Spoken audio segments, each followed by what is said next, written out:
Justin Arana mapupunta na sa Ginebra at ito pala ang kondisyon para makuha ng Ginebra si Arana. And kasado na para sa 1-year deal contract si RR Garcia. Pero bago nga natin talakayin yan, shoutout po muna sa mga solid nating ka-teammate na sila Kuya Chris, Ramon Hoboco, Rosario Romeo, Ramil Francisco, and Romeo Conchada.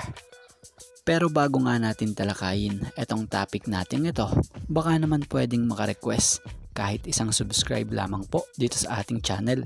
At kung mabigat naman ito para sa inyo, kahit isang like and share na lamang po, malaking tulong na po ayon. Salamat po. Patungkol muna tayo dito kay RR Garcia.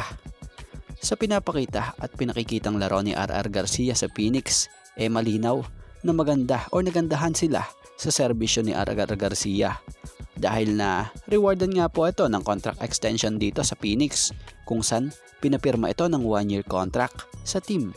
So batay sa report ng Spina by Jerry Ramos, credit po, nakasaad rito, Phoenix Super LPG gives RR Garcia new 1-year contract. So legit po yan. Siya nga po pala, background check tayo dito kay RR Garcia. Sa mga hindi pa nakakaalam nagkakaedad ito ngayon ng 34-year-old. Since 2019 dumating muli ito sa Phoenix at magpahanggang ngayon, ito'y hawak pa din ng koponang ito.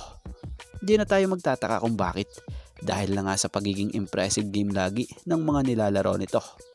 Si Garcia ay masasabing PBA veteran na rin sa panahon ngayon. Bukod sa Phoenix nakapaglaro na rin ito sa iba't ibang teams sa liga gaya ng Global Port, Barako Bull, Phoenix, Star Hotshots, San Miguel, and TNT Katropa. At ngayon nga, malaking pakinabang siya sa Fuel Masters. At malipat naman tayo dito sa nabasa nating post nitong si Juan Gilas Pilipinas, nakasaad rito na breaking trade. Eto na, Converge Fiber Xers payag nang ibigay si Justin Arana sa Ginebra. Pero ang kondisyon ang Converge para ibigay si Arana sa kanila.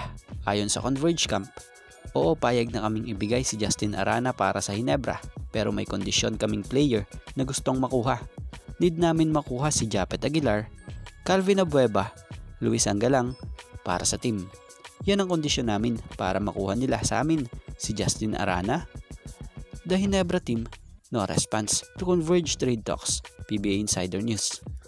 Para sa opinion natin dito doon na lang tayo sa usapang gusto nila si Japet. Ito yung malabo mangyari dahil si Japet ay talagang matinding armas ni Coach Tim sa Ginebra, lalo na sa depensa. Bagamat veterano na, pero iba pa rin kasi yung impact na nagagawa ni Japet sa Ginebra. Iba yung energy na nabibigay niya sa teammates niya, lalo na kapag nakaka-power dunk siya. Magaling din naman si Arana, kaya lang kung itatapat mo kay Japet, mas mataas ang impact pa rin ngayon ni Japet Aguilar sa liga. Pero soon, sa nakikita naman natin after ng era ni Japet Aguilar, nandyan napapasok yung era ni Justin Arana. Dahil yan na yung second generation darating din yung panahon na magiging big impact ito. Di lang sa team maging dito sa liga. Kaya naman, ito yung para sa ating opinion natin. Kayo, ano masasabi nyo rito at opinion nyo rito? Bibitawan kaya ng Ginebra si Japet kapalit ni Justin Arana?